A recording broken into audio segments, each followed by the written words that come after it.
Mesdames et messieurs, merci de nous suivre sur la télévision nationale. Bienvenue dans cette édition d'information. Voici les titres. À la une, encore une autre bonne nouvelle pour la Guinée. Le pays vient de bénéficier d'un accord de prêt de plus de 70 millions de dollars américains. La signature a eu lieu à Washington avec la mission guinéenne conduite par le ministre de l'économie et des finances. C'est un coup dur pour la filière coton de Cancan. 4000 balles d'or blanc sont affectées suite à de fortes pluies ces derniers temps.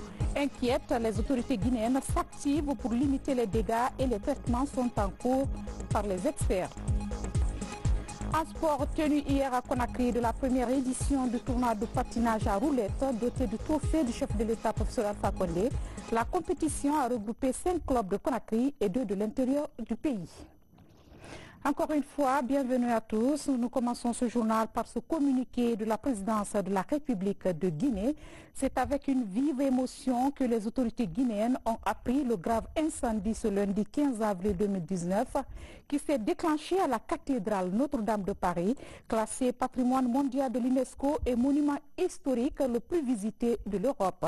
Le peuple de Guinée apprécie et salue la promptitude dans la réaction des sapeurs-pompiers parisiens et des autorités civiles et militaires de la République française. Il se fait solidaire du peuple français dans cette tragédie qui touche au plus haut niveau l'Église et tous les chrétiens du monde entier en cette période de carême. Conakry, 15 avril 2019, la présidence de la République, transmise par le bureau de presse de la présidence de la République. Je vous disais dans le titre, la moisson a été très bonne pour la mission guinéenne à Washington. Elle a obtenu la signature de 2 accords de prêt. La première porte sur la construction d'un centre d'excellence en Guinée pour 10 millions de dollars et la seconde enveloppe servira à soutenir l'agriculture familiale pour un montant de 62 millions de dollars. Mamadi Gastama, compte rendu. La formation des enseignants du supérieur au cœur des préoccupations du gouvernement guinéen. À travers cette première signature de prêt, le groupe de la Banque mondiale réaffirme une nouvelle fois son engagement pour la construction d'un centre d'excellence en Guinée. L'enveloppe financière qui s'élève à 10 millions de dollars devrait contribuer à améliorer la qualité de la formation postdoctorale dans certaines universités du pays. Avec le fonds de l'OPEP pour le développement international, c'est un montant de 70 millions de dollars qui vient d'être mis à la disposition de la Guinée pour soutenir l'agriculture familiale. Il est le fruit d'un cofinancement de la BADEA, de l'OFID et du FIDA. La Guinée est l'un des pays qui ont été identifiés dans ce cadre-là afin qu'on crée véritablement des moyens et des outils pour rendre certains centres déjà identifiés comme des centres d'excellence en matière d'éducation. Le second accord qu'on a signé aujourd'hui concerne un accord portant sur l'assistance à l'agriculture familiale et à sa résilience et aussi au marché.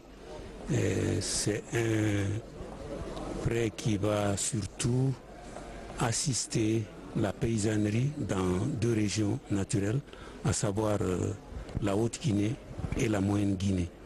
La Banque centrale se félicite de ses entrées de caisse et estime que cela va contribuer à la stabilisation de la monnaie guinéenne. C'est bien, naturellement, pour la Banque centrale parce que toutes ces entrées de fonds se font en devises et sont, disons, enregistrées au niveau des comptes de la Banque centrale de la République de Guinée qui, autant que faire se peut et progressivement, met la contre-valeur en francs guinéens à la disposition du budget de l'État.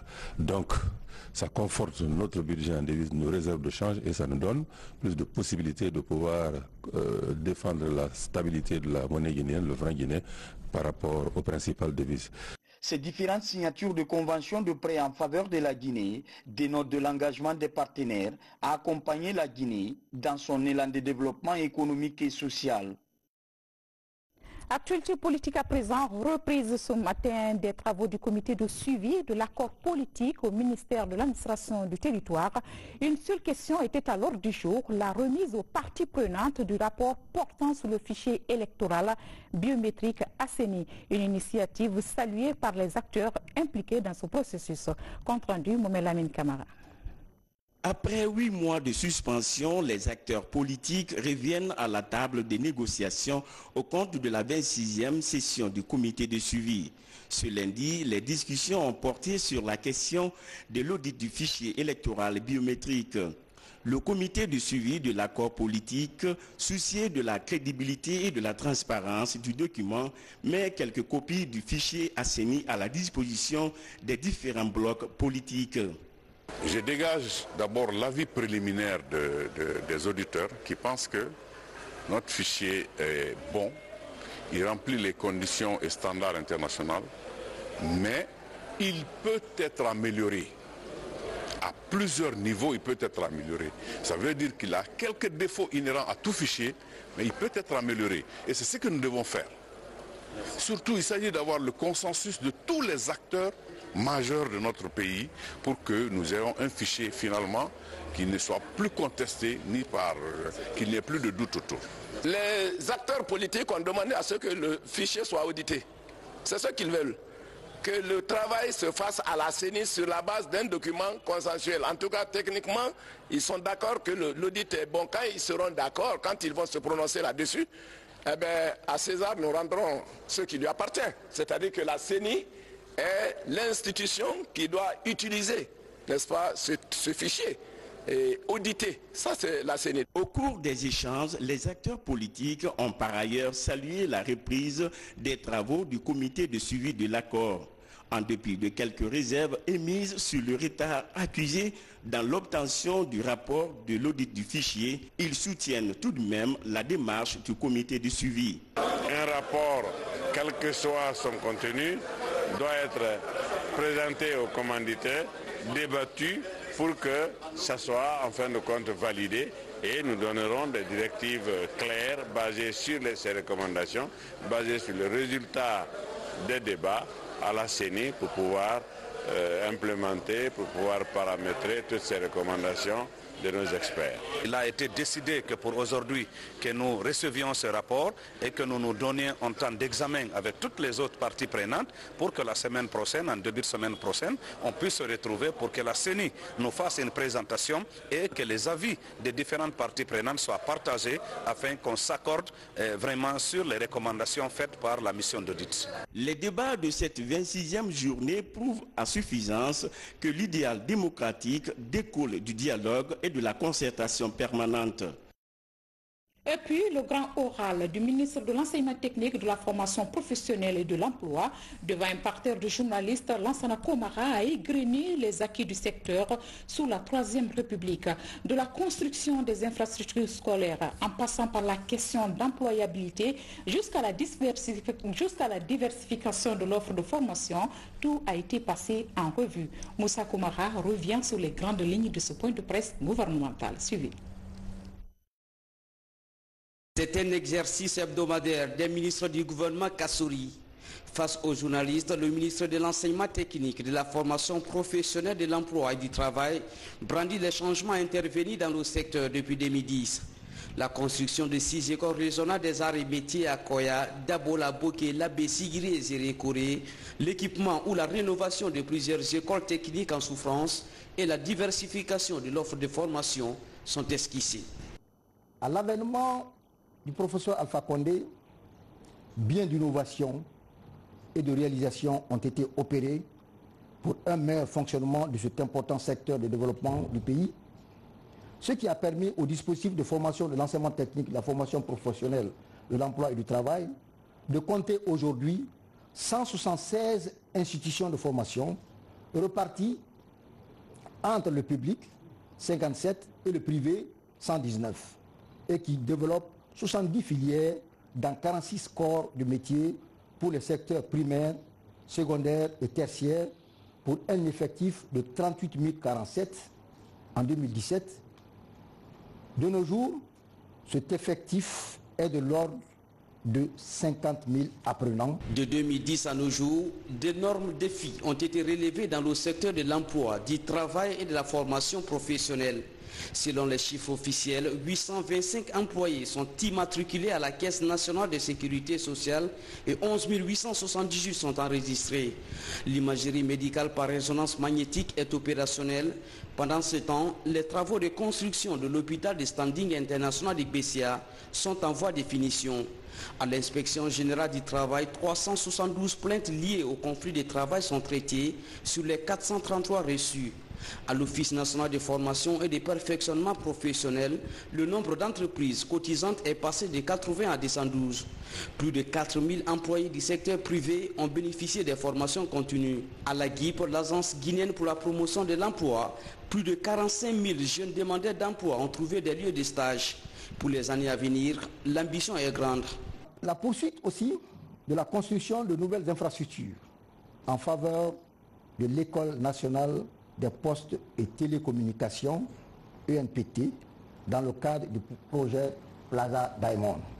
Le démarrage des travaux de construction et d'équipement de l'École normale d'instituteurs de Mamou, grâce à un financement du gouvernement japonais à travers la JICA.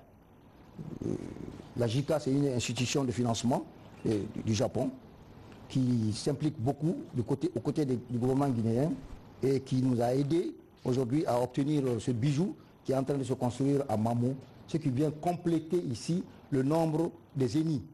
Parce que chaque région a son école normale des instituteurs. C'est Mamou qui était un peu en retard, mais Dieu merci, dans les mois qui suivent, nous allons aussi procéder à l'ouverture de ces écoles. Vous serez encore invités à Mamou. La mise en place d'un projet d'amélioration de la formation et de l'insertion dans les secteurs de l'agriculture et des mines, le projet PAFISAM, financé par l'Agence française de développement, l'AFD, dans le cadre du CDD. Ce projet de 15 millions d'euros prévoit la rénovation, extension des infrastructures de 11 établissements dans les secteurs de l'agriculture et des mines. Un DAO national pour le recrutement des entreprises devant prendre en charge ces travaux déjà élaborés. C'est-à-dire que le DAO est déjà prêt. Maintenant, ce DAO est en cours de validation par les partenaires, c'est-à-dire l'Agence française de développement, l'AFD. Et les établissements bénéficiaires sont, vous avez les l'ENAE de Koba, de Tolo, de Macenta, les CFP de Beila, Fria, Bokeh, Matoto, il y a l'ENAM que vous connaissez tous, le CEPERTAM, le CFPP de Macenta et l'AMPET de Matoto. Dans ces 11 institutions ciblées, je dis bien ciblées par le projet, il est envisagé l'installation d'équipements scolaires. L'objectif étant de faire de ces secteurs longtemps restés le parent pauvre un véritable levier de lutte contre le chômage en Guinée. Intégration africaine vers la création d'un atlas linguistique pour l'Afrique. Un comité technique est créé pour son élaboration. Il s'agit pour ce comité de tracer la situation des langues africaines pour non seulement faciliter l'intégration entre les pays, mais aussi promouvoir les identités culturelles et la cohésion sociale. Des précisions avec Guillaume Kaba. La promotion des identités culturelles se poursuit à l'Académie africaine de langue à Calan. À Conakry, l'institution spécialisée de l'Union africaine agit pour une Afrique pacifique, prospère et intégrée. Ce combat commun passe par l'utilisation des langues africaines en tant que facteur d'intégration et de solidarité. L'ambition de ces acteurs venus des différents pays du continent est la promotion des valeurs culturelles et l'échange entre les États africains afin de promouvoir la paix. Ce que nous voulons faire, c'est que les Africains doivent utiliser leur propre culture, leur langue, leurs valeurs pour se développer. Parce que nous ne pouvons pas nous développer en utilisant les langues d'autrui, ça ne marche pas. Nous ne pouvons pas nous développer en utilisant la culture, en se servant la culture d'autrui au détriment de notre propre culture ou nos propres langues. Donc, nous voulons utiliser nos valeurs, nos cultures et nos langues pour nous développer. Ces audiences de Conakry portent essentiellement sur l'élaboration d'un recueil linguistique pour doter l'Afrique d'une base documentaire multilingue. Un recueil pour permettre à la nouvelle génération de découvrir les récits et contes publiés dans les régions d'Afrique. 3 jours de travaux permettront aux participants d'obtenir les informations sur les langues africaines. L'objectif global, c'est l'élaboration de l'atlas linguistique. Et pour cela, on a besoin de mettre sur pied un certain nombre d'équipes qui vont se charger de l'élaboration de cet atlas-là du début jusqu'à la fin. Et cet atlas linguistique, comme on l'a dit, permettra de nous connaître davantage.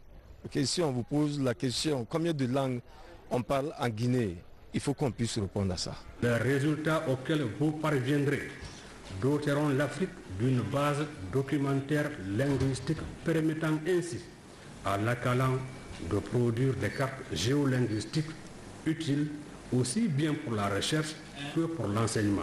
Ce rendez-vous culturel et scientifique est l'aboutissement de l'engagement de la Guinée dans la promotion des langues africaines. Le pays est engagé dans un vaste projet d'alphabétisation. Pendant ce temps, l'alphabet Nko, quant à lui, poursuit son petit bonhomme de chemin. Il vient d'être célébré à Kankan. Inventé par le Guinéen Solomon Kanté, l'alphabet Nko est une méthode de transcription des langues africaines et même occidentales aujourd'hui. Bientôt, la construction d'une université Nko, la pose de la première pierre s'est passée à Kankan cette semaine. Explication et la Jaya Yassil. À Kankan Nambaya, 72 ans après, on se souvient encore qu'un de ses fils a vécu pour l'humanité. Suleiman Kanté est celui qui invente en 1949 l'alphabet Nko pour transcrire en langue nationale toutes les autres langues étrangères, notamment le français, l'anglais et l'arabe. 70 ans après, la vulgarisation de cet alphabet Nko se poursuit en Guinée et ailleurs dans le monde. L'Nko est considéré comme le moyen de communication de l'espace socio-culturel du Manding. Il a besoin d'un certain nombre d'instruments juridiques pour s'épanouir, d'où la tenue de cette assemblée générale. Nous sommes très contents aussi que cette fois-ci, c'est le lancement de la création d'une fondation au nom de le frère Kramo Suleiman Kanté, pour pouvoir mobiliser les fonds nécessaires devant nous permettre de contribuer au développement structuré et organisé de cet alphabet. Et comme vous n'êtes pas sans savoir qu'avec une fondation, nous pouvons prendre en charge ce qui concerne l'impression des livres, les enseignants de cette langue et tous ceux qui sont autour de nous. Dans cette salle, les participants venus du Mali, Bamako, de la Côte d'Ivoire, du Burkina Faso, de la Sierra Leone et du Libéria ont échangé sur les contributions à apporter pour le développement de l'alphabet Nko. Les contributions individuelles sont fixées à 10 000 francs et les bonnes volontés se sont manifestées sur place. Le chef de l'État, professeur Alpha Condé, a fait un geste de solidarité et a apporté sa contribution financière. D'autres initiatives ont été annoncées comme celle de la pose de la première pierre de l'université Suleiman Kanté, une initiative de l'Union Mandé Sabati. Tout Kankan, tous les professeurs Nko, tous les élèves, en un mot, toute la population de Kankan se sont mobilisés. Ils sont très contents par rapport à la pose de la première pierre qu'on projette à un jour historique. L'alphabet Nko a connu beaucoup de progrès depuis sa création. Le lecteur en alphabet Nko est capable de se promouvoir des livres dans toutes les disciplines. Avec la construction de ce complexe scolaire et universitaire, l'alphabet Nko s'impose comme une nécessité d'usage dans le système éducatif guinéen. Religion, selon le secrétariat général aux affaires religieuses, le montant pour le Hajj 2019 cette année est fixé à 43 millions de francs guinéens. C'est une déclaration publiée ce lundi. Il indique que les inscriptions des candidats pèlerins commenceront ce mercredi 17 avril prochain et prendront fin le 24 juin 2019. À propos, voici la déclaration du secrétaire général chargé des affaires religieuses. Suivez. Chers compatriotes, dans le cadre des préparatifs du pèlerinage 2019, au lieu saint de l'islam, le gouvernement à travers le secrétariat général des affaires religieuses, a le plaisir d'informer l'ensemble de la communauté musulmane de Guinée en général et les candidats pèlerins en particulier que le tarif de Hajj 2019 est fixé à 43 millions de francs guinéens.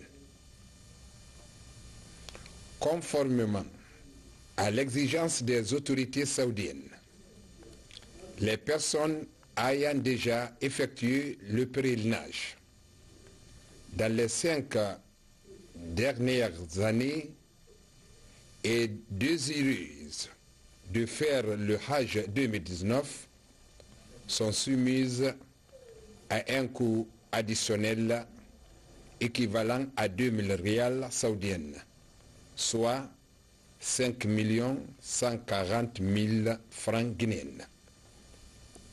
Par ailleurs, le secrétariat général des affaires religieuses informe les candidats au pèlerinage que les inscriptions débuteront le mercredi 17 avril 2019 et prendront fin le 24 juin 2019 inclusivement. Dans cette ferme.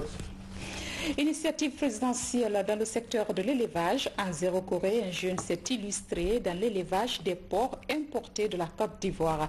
À ce jour, sur 4 porcs importés, Pema Koivogi compte dans sa ferme 161 de race pure. Immersion dans cette ferme avec Ibrahim Keïta du bureau de presse de la présidence de la République. Dans le cadre de la mise en œuvre de sa politique de bien-être du Guinéen, le président de la République, le professeur Alpha Condé, a initié plusieurs projets et programmes allant dans le sens du développement socio-économique du pays. Parmi ces initiatives présidentielles figure la porciculture. Dans ce programme, 445 porcs de race Landref sont importés de la Côte d'Ivoire. Il s'agit de 80 viras ou mâles et 365 truies ou femelles. Fruit de l'école guinéenne, Pema Koivogi est sociologue de formation. Dans le cadre de cette initiative présidentielle, ce jeune Guinéen a reçu 4 porcs importés de race Landref qui sont venus s'ajouter à la race Korogo qu'il possédait en 2016. Aujourd'hui, il se dit fier de ce geste du président de la République, professeur Alpha Condé, parce qu'il compte 161 porcs de race pure et 220 issus du métissage. Au début, avec 6 têtes que j'avais eues avec mes parents, et si l'initiative présidentielle est venue aujourd'hui en guise d'appui, et je me retrouve aujourd'hui à 325 têtes, et ça, je rends vraiment grâce à Dieu, et je remercie encore Monsieur le Président de la République pour qu'il continue toujours à nous aider dans ce sens. Parce que seul, je ne pourrais pas m'en sortir. A précisé qu'au compte de cette initiative présidentielle, la Guinée forestière a bénéficié de 445 porcs importés. La race qui était avec nous avant ne se limitait que trop à 8-9. Mais maintenant, les races importées que le président nous a données peut mettre jusqu'à 15 à 17 petits par portée. Donc à travers ça, nous sommes vraiment satisfaits aujourd'hui parce que le nombre qu'on avait avant a doublé. Et le facteur de consanguinité qui était là a beaucoup baissé parce que on a maintenant des races pures qui évoluent avec nous. Avec ces porcs importés, la région compte aujourd'hui plus de 3000 porcs importés de race pure et plus de 5000 métissés. Comme pour dire merci au chef de l'État pour cette initiative. C'est une désolation pour les producteurs de coton à Cancan. Le secteur vient de subir une grande perte. 4000 de leurs blancs sont affectés suite à de fortes pluies enregistrées ces derniers jours. Pour faire face à la situation, les autorités ont fait appel à une expertise malienne. Sur les 300 balles déjà traitées, 70% sont récupérées. De quoi guerre d'espoir, Ousmane Ba. Ce coton était prêt à l'exportation. Malheureusement, les 4 tas qui totalisent 4000 balles sont touchés par la pluie. Un désastre pour cette usine qui vient juste d'en finir avec des mouvements de revendication. La ministre en charge du secteur est sur le site pour faire le constat. La pluie et aussi le problème de transport, parce que le coton c'est différent des autres matières. Quand vous prenez un camion de 40 tonnes, pour le transporteur, il se dit je perds parce que nous ne prenons pas en volume, c'est au poids. Donc vous prenez un camion de 40 tonnes, vous avez à peine 25 tonnes de coton. Il n'est pas tellement lourd.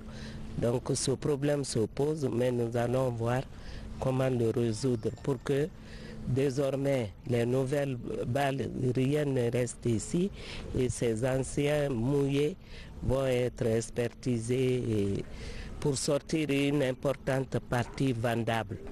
Comme piste de solution, les autorités ont sollicité une expertise malienne. Sur les 300 balles déjà traitées, 70% du produit sont récupérés. L'équipe appelée à la rescousse se donne 25 à 30 jours pour le traitement des 4000 balles. Des fibres dégradées au niveau de la balle. Et cette quantité, lorsque je l'évalue, je mets le pourcentage sur la balle. Par exemple, cette balle que vous avez devant vous ici, vous avez 30% de fibres avariées qui sont au niveau de cette balle-là. Qu'est-ce que cela veut dire? Ça veut dire que les 70% de la fibre au niveau de cette balle sont récupérables. Et parfois, je tire la soie. Parce que la fibre, même pour que la fibre soit commercialisable, hein, et qu'elle soit vraiment, qu'elle ait un prix sur le marché international, il y a d'abord la classe. Donc la classe, ça c'est la qualité. Et il y a un autre facteur qui est très important, c'est la longueur. La longueur, nous déterminons la longueur en général. Donc cette fibre-là, je constate que par exemple cette balle qui a 30% de fibres avariées, si les 70% des fibres sont récupérées, en tout cas la longueur n'est pas du tout affectée. Cette visite a aussi été une occasion pour la ministre de l'Agriculture de s'entretenir avec les travailleurs de l'usine. Ici, Mariam Kamara prône la cohésion au sein de la structure suite aux altercations intervenues entre les employés et l'ancien directeur de l'unité industrielle. La ministre a réitéré le soutien du gouvernement à la production et à la valorisation du coton guinéen. Sur le littoral, à Fort Moria, dans Fort Caria, lancement de l'opération de recensement des enfants de moins de 5 ans, elle consiste à identifier le statut vaccinal de tous les enfants contre la rougeole. C'est une stratégie qui va permettre de donner la dose normale, surtout à ceux qui échappent souvent aux différentes campagnes de vaccination. La campagne s'étendra également sur toute l'étendue du territoire national. Sam Maraton signe ce reportage. Pour faire face à la recrudescence de la rougeole dans le pays, acteurs de la santé, partenaires techniques et financiers se retrouvent ici à Fort Moria, dans la préfecture de Fort-Caria. Dans cette localité de 34 822 habitants, les acteurs engagés dans la lutte contre cette maladie lancent l'opération de dénombrement des enfants de 0 à 5 ans. Cette nouvelle approche consiste à connaître le statut vaccinal de tous les enfants en vue de compléter la dose de ceux qui échappent souvent aux différentes campagnes de vaccination. Nous voulons connaître exactement le nombre d'enfants qui existent dans chaque ménage en Guinée de moins de 5 ans. Après, en même temps, nous allons déterminer quels sont les enfants qui ont été vaccinés contre la rougeole et ceux qui n'ont pas reçu leur dose de rougeole. Donc une fois que nous le saurons, nous allons informatiser ces données et déterminer le nombre d'enfants incomplètement vaccinés par localité afin d'initier la campagne proprement dite de vaccination de rattrapage de tous les enfants qui n'ont pas encore reçu leur dose de vaccin rougeole. Avec l'appui des partenaires techniques et financiers, ils vont durant 8 jours sillonner les 17 districts de 7 sous-préfectures. En plus du statut vaccinal des enfants, toutes les coordonnées des parents seront également recueillies et logées dans un logiciel. Depuis 2017, la Guinée a déclaré une épidémie de rougeole. Mais cette flambée persiste au niveau de la plupart de nos préfectures. Nous nous sommes dit qu'en tant qu'acteurs, il faudrait qu'on se mobilise comme un seul homme pour essayer de faire augmenter les couvertures vaccinales en Guinée. Nous invitons donc la population de Fort-Caria et particulièrement de Fort Moria à appuyer des actions de santé. Sans cette participation communautaire, nous n'avons aucune chance de réussir dans nos activités de santé. La santé n'est pas seulement l'acte médical. La santé est un vaste domaine où tout le monde doit intervenir. L'opération va s'étendre sur toutes les préfectures qui ont notifié les flambées de rougeole ces dernières années, puis sur l'ensemble du territoire national d'ici à la fin des 5 prochaines années. L'objectif global est l'élimination systématique de la rougeole dans le pays. Un nouveau ministre fait son entrée dans le gouvernement Kassori. El Hadj Papakoli Kourma a été installé ce matin dans ses nouvelles fonctions du ministre d'État, ministre de l'Hydraulique et de l'Assainissement. La passation de service s'est passée avec Dr Cheikh Talibé Silla. La cérémonie était présidée par Diakha Bekaba, secrétaire général adjointe du gouvernement. Reportage Nabi Kamara. Depuis bientôt 6 ans qu'il a quitté le gouvernement, El Hadj Papakoli Kourma revient en tant que ministre d'État, ministre de l'Hydraulique et de l'Assainissement. L'hydraulique, un poste jusque-là dirigé cumulativement avec l'énergie par Dr Cheikh Talibé Silla. Ce lundi, les deux personnalités ont procédé aux passations des témoins. Le ministre de l'Énergie a d'abord présenté le tableau d'ensemble de l'hydraulique avant de rassurer le nouveau responsable du secteur de sa parfaite collaboration. Je me dois avant tout de rendre grâce au Tout-Puissant Allah et exprimer toute ma reconnaissance au président de la République, chef de l'État, professeur Alpha Condé, pour la confiance qu'il vient de me renouveler en me nommant ministre de l'Énergie.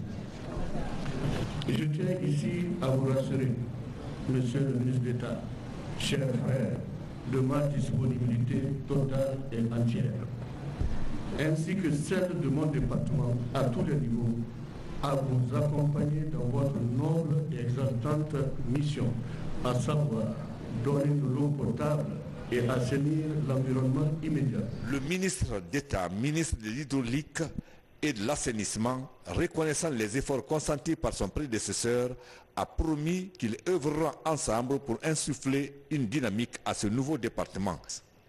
Que Monsieur le Président de la République soit remercié. Aujourd'hui, un seul esprit m'anime, celui de pouvoir mériter cette confiance. C'est pourquoi, en demandant la bénédiction du Tout-Puissant Allah, qui à travers lui cela a été possible, que l'opportunité me soit donnée pour mériter cette confiance.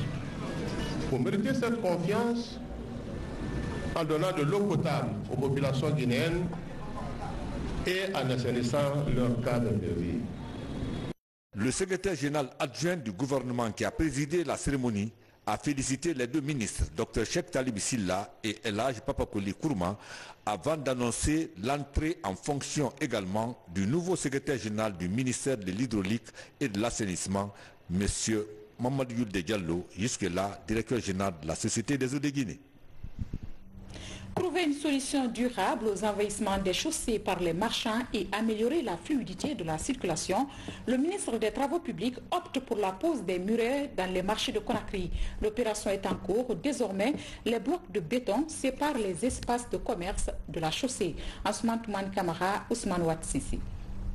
Parallèlement aux opérations de couverture des caniveaux, le ministère des Travaux publics mène également la pose des murets dans les marchés de la capitale. Ce sont des blocs de béton préfabriqués qui pèsent par unité 1000 kg. Quand nous les posons, nous avons un système de scellage sous-sol qu'on ne peut pas déplacer les murets si ce n'est pas avec la même équipe. À peu près, on a 2491,3 mètres linéaires de murets qu'on doit poser dans la ville de Conakry.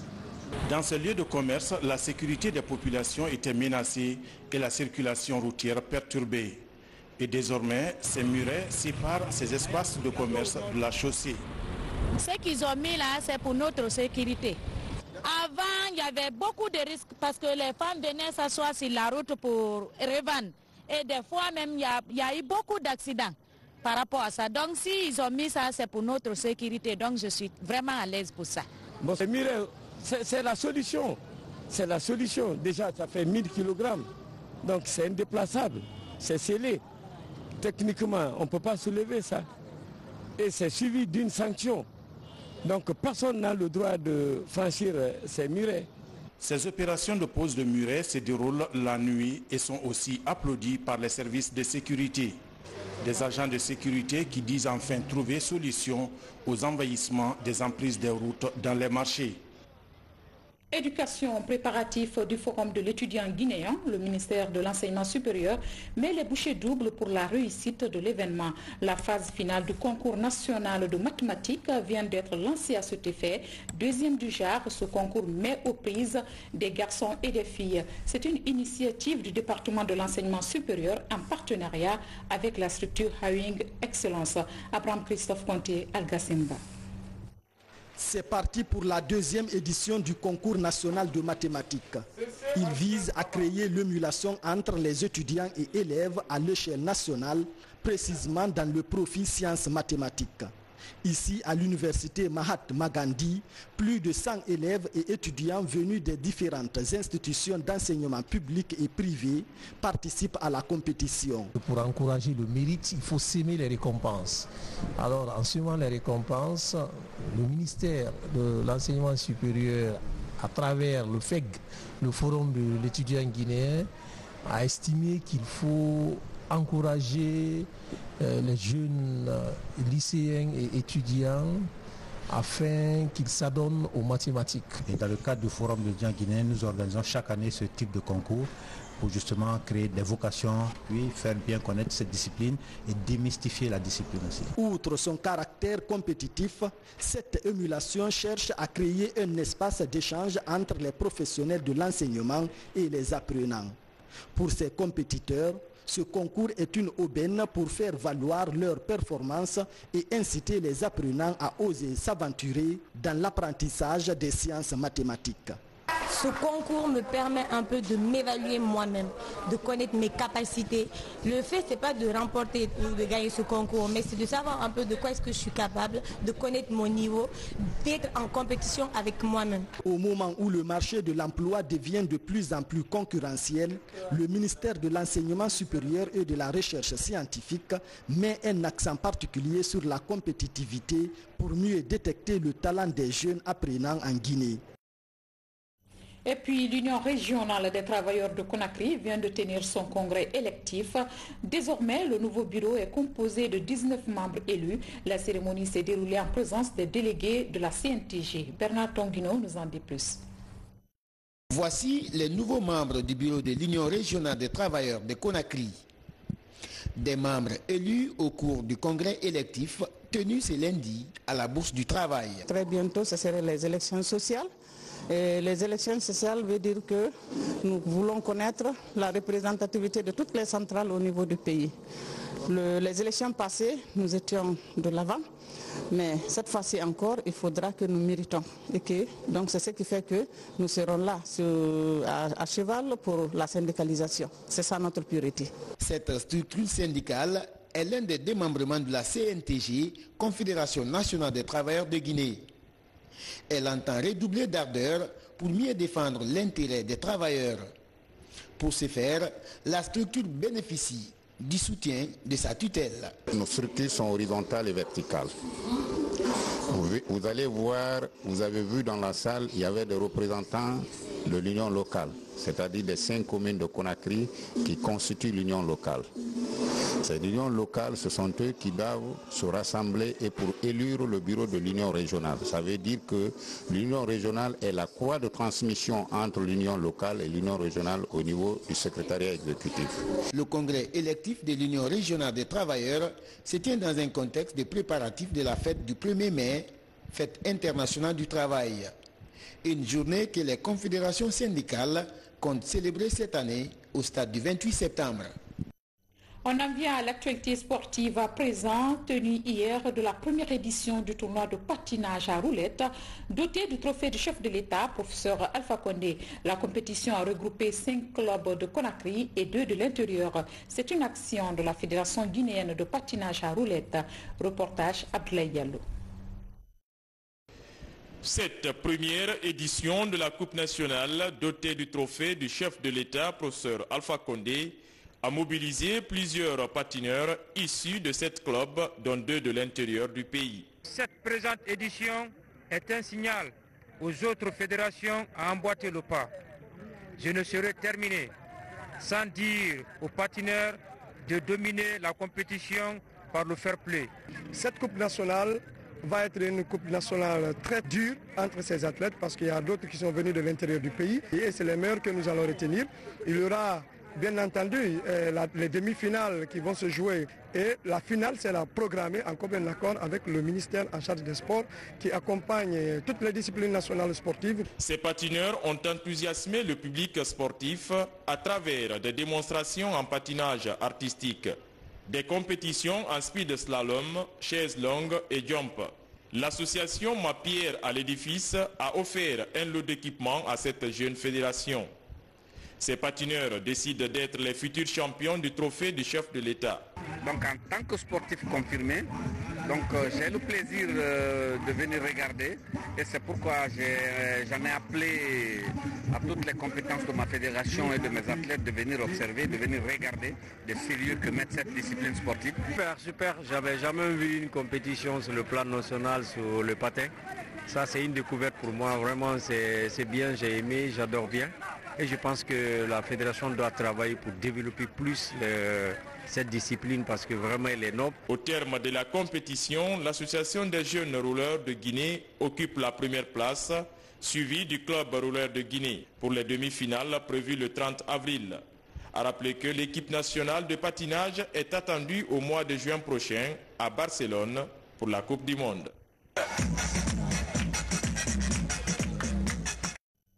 Mesdames et messieurs, voilà qui met fin à ce journal. Grand merci à vous pour votre obligeante attention. Bonsoir chez vous. À demain.